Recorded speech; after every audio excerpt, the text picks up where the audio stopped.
Урматтуу SK Production YouTube каналынын жалпы көрүүчүлөрү, биздин каналда биринчи болсоңуз, анда подписация баскычын басып, андан кийин коңгуроону басканды унутпаңыз. Биз баштадык. Баарыбыз эле поездде жүргөндү жакшы көрөбүз. Бул алда канча романтиканы элестетет. Себеби өзгөрүп баруучу айлана, табият көрүнүшү жана поезддин бешик сымал чайпалуусу. Бүгүн сиздер менен дүйнө жүзүндөгү эң коркунучтуу поезд жолдору жөнүндө кеп кылабыз. Демек, биз менен бирге болуңуз.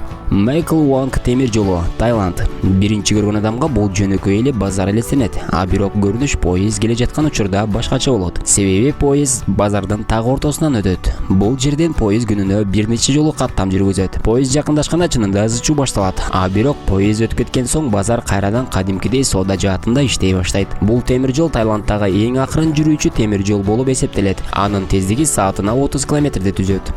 Демек улантабыз, аэропорттун так ортосунан кесип өтүүчү жолго назарыңызды буралы. Жаңы Зеландия Гизборн аэропорту дүйнөдөгү жалгыз темир жол курулган аэропорт болуп саналат. Бул поезд Полнестен Норт Гизборг багыты боюнча каттам жүргүзөт. Аэропорт жана темир жол келишүүнүн негизинде курулган. Бул аэропорттон кээде самолет жана поезддин кесилишип өткөнүн дагы көрүүгө болот. Индия Бангладеш шаары. Бул жерде сөз темир жол жөнүндө эмес, балким жүргүнчүлөр тууралуу кеп кылабыз. Бул жерден жакын адамыңызды табуу өтө кыйын маселе. Адамдын көптүгү чынын айтканда абдан таң калыштуу. Бангладеш дүйнө жүзүндөгү адамдар эң жыш жайгашкан аймактардын бири болуп эсептелет.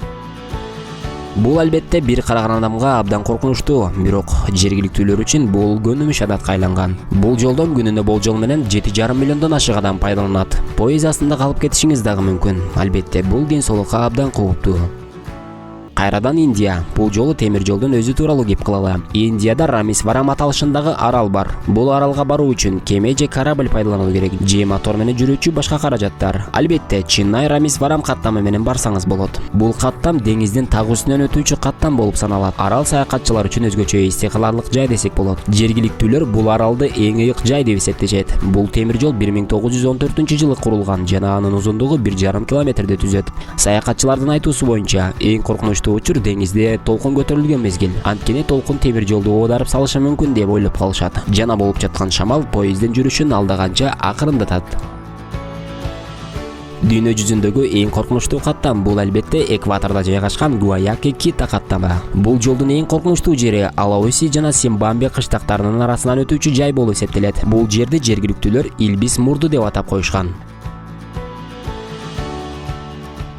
1885-жылы жаңы шайланган экватор президенти Элойи Элфара бул жолду курууга буйрук берет. Каршылыктарга карабастан курулуш өз ишин баштайт жана 1902-жылы курулуш колдонууга берилет. Темир жол Илбис мурду тоосунун жанынан өткөн. Поезд бир учурда ылдыйды көздөй жүрүп барып, рельс локомотиви аны кийинки рельске салып коет. Ушундай ыкма менен поезд акырындап жүрүп барып, тоо борунан ылдыйды көздөй сапар алат.